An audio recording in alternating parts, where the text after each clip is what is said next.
Okay. Now, as far as these feathers all being broken here, it looks like he is. It looks like that these are being damaged as he's trying to either flap his wings or take what may be where he's turning around. You may have a perch placed too close to one of the sides of the cage, so that as he's turning around, he is catching and barbing those feathers. Okay. His wings have been clipped by the look of it, which I favour not, and you'll be able to watch many videos on YouTube where I talk about that. It's not necessarily an eclectus, but in other species of birds. And I favour that you having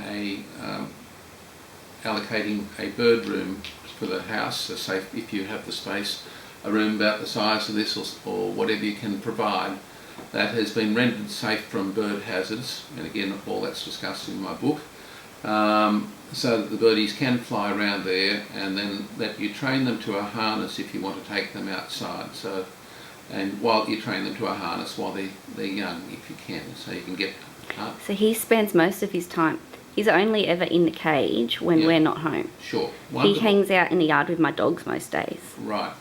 Well, I understand that, and I would be looking at maybe creating a wing bra or something like that with Velcro and so forth, so you can have something that you can fit on or or staple on that. Play around with the idea of having something that fits over the shoulder here, and like a little jacket. Yep. Right. Just remember though that if he can't fly, he is highly susceptible to predation. What's that mean? Meaning, if there's a hawk around or anything like that around, he can't defend himself, and he can be swooped away very, very quickly, or the local cat or the local dog. Well, yeah, my two dogs are in the yard and they keep all the other birds away. Yeah, sure. That's why we let him out. Yeah. So, but just be aware of that. You know, we've got the goshawks and the falcons around.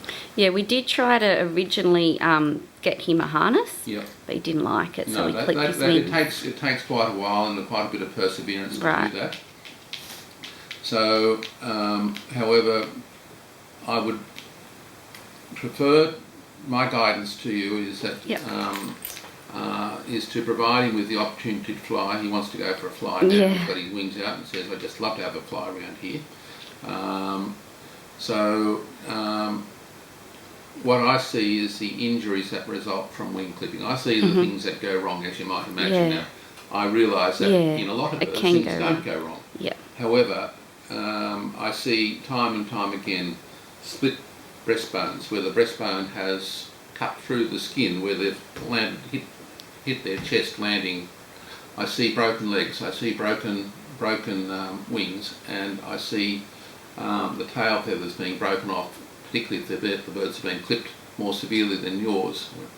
I always advise leaving 2 or 3 feathers, preferably 3 feathers at the tip of the wing, to give protection there.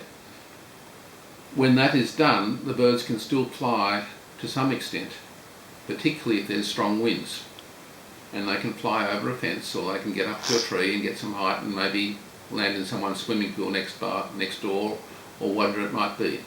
So wing clipping very often is false protection. Yeah.